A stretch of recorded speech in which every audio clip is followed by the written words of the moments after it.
It is often said that true happiness can only be found within us. This is because happiness is a state of being, rooted in how we perceive ourselves and the world around us. Freedom, too, is deeply personal, and perhaps the only goal that holds lasting value in life. We achieve this freedom not through external accomplishments or possessions, but by learning to release our attachment to things that are beyond our control. Life constantly throws challenges and uncertainties at us, but real strength, the kind that makes you invincible, comes from focusing only on the things that are within your power. Your happiness, at its core, depends on three fundamental aspects, all of which lie under your control: your will, your ideas about the events you experience, and how you choose to use these ideas. Your will is your inner drive, the force that shapes your responses to life. Your ideas are the lens through which you interpret the world. And finally, how you apply these ideas determines whether you move forward with resilience or succumb to frustration. True happiness, unlike fleeting pleasures, is always independent of external conditions.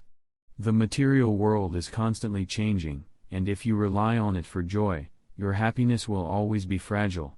Instead, practice cultivating an indifference to external conditions, for your happiness can only be found internally, within the sanctuary of your own mind. Stop aspiring to be someone or something that falls outside of who you are. The best version of yourself is already within you, waiting to be realized, and it is within your control to bring it forth. You face two basic choices in life. On one hand, you can strive to develop your reason, sharpen your mind, and remain faithful to the truth. This path requires discipline and honesty with yourself, but it leads to wisdom and growth.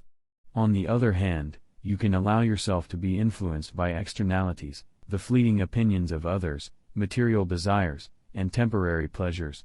The choice, ultimately, is yours, and no one else's.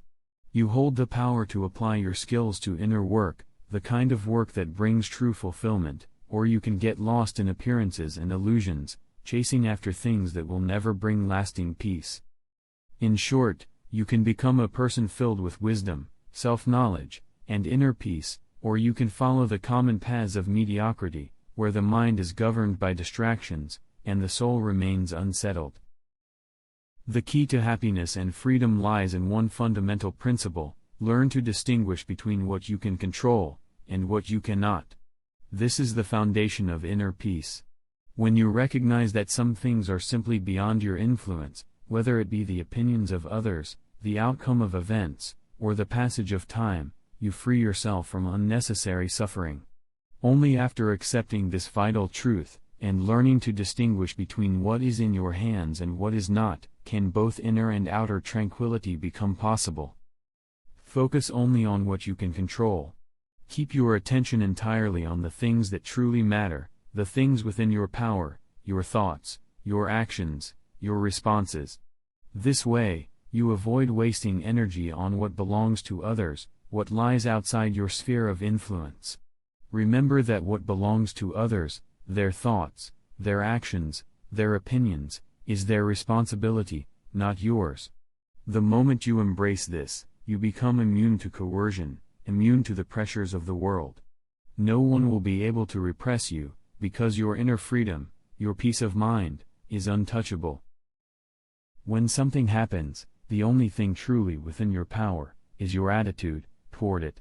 Life unfolds in ways we cannot predict or control, but how we respond, emotionally and mentally, is always within our grasp. Your choices, at any given moment, are simple yet profound: acceptance or resentment. Acceptance doesn't mean passivity or weakness, but rather an acknowledgement of reality as it is. Resentment, on the other hand, keeps you bound to frustration and helplessness. What truly frightens and discourages us is not the external events themselves, but the narratives we create around them, the thoughts we allow to take root. It's not things that disturb our peace, but how we interpret their meaning. Do not let yourself be alarmed by unexamined notions, unconscious biases, or impulsive reactions that cloud your judgment. Every reaction comes from an interpretation, and these interpretations are within your control. You must learn to question your automatic responses, to create space between an event and your reaction to it. This is where wisdom lies. People and things are not as we wish them to be, nor as they often appear. They are, simply, what they are. Our discomfort comes not from the events themselves, but from the expectations we impose on them. The world is indifferent to our desires, and that's a liberating realization. It is not events that harm us, but the view we take of them. The same event can either be an obstacle or an opportunity, depending on the lens through which we see it. Things themselves do not harm or create obstacles for us, nor do other people. The true challenge lies in how we perceive and interpret them. It is our attitudes and reactions that create the real problems for us. If we hold on to the illusion that we can control others, or that life will conform to our expectations, we invite constant disappointment. We cannot choose the external circumstances of our life, whether it be health, fortune, or the behavior of others, but we can always choose how we react to them. Our power lies in this inner choice, not in trying to bend the world to our will. When we suffer setbacks, disturbances, or disappointments, we should resist the urge to blame others. Petty people, those who lack self-awareness, usually shift the blame for their suffering onto others. They point fingers at circumstances, believing that external forces are the root of their unhappiness. Wise people, however, understand that the impulse to blame someone or something is an act of self-deception. Nothing is gained by blaming others or ourselves. Blame keeps us stuck in the past, whereas acceptance allows us to move forward with clarity. No one can truly hurt you unless you give them the power to do so. If someone irritates you, the only thing that makes this possible is your own reaction. It is not the person or their behavior, but your judgment of the situation that causes the discomfort. When someone appears to provoke you, remember that it is not their actions, but your own judgment of the incident that stirs the emotion. Emotions, when left unchecked, can be triggered by mere appearances, by what we think something represents, rather than what it actually is. Simply do not react in the moment. Take a step back. Distance yourself, mentally, from the situation. Seek a broader perspective, one that allows for understanding beyond the immediate emotional impulse. In that space, you will find the clarity to respond wisely. Reward yourself by thinking clearly, by mastering your own mind, rather than being mastered by circumstances. This is the essence of freedom, and it is always within your reach. A life dedicated to wisdom is a life directed by reason. Wisdom is not a destination, but a journey that requires constant reflection, awareness, and growth. Clarity of thought, which forms the foundation of wisdom, does not happen by chance. It is something that must be cultivated, deliberately, through training and discipline. Just as a muscle strengthens with use, so too does the mind sharpen with practice. It is through clarity of thought that we can correctly direct our will, ensuring that our actions are aligned with our deepest values.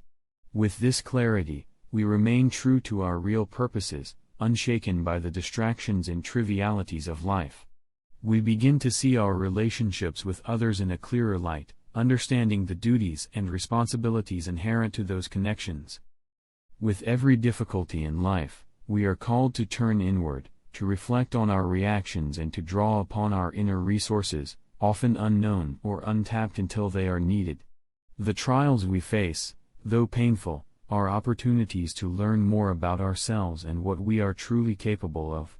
These moments of hardship can and should reveal what our strengths are, showing us the power and resilience that lies dormant within. The good life, the life that brings lasting fulfillment, is one lived with inner serenity. This serenity is not the absence of problems, but a state of mind in which external circumstances, no matter how turbulent, cannot disturb the deep peace within. It is the most reliable sign of a higher life, a life guided by wisdom, rather than by fleeting emotions or desires. Serenity and moral progress go hand in hand, both resulting from freeing oneself from the inner turmoil that often clouds our judgment and distorts our perception of reality. By striving for wisdom, we transcend the chaos of the external world and find peace in the clarity of our thoughts and the purity of our intentions. This freedom from inner conflict is what allows us to grow, to progress morally, and to lead lives that reflect our highest aspirations.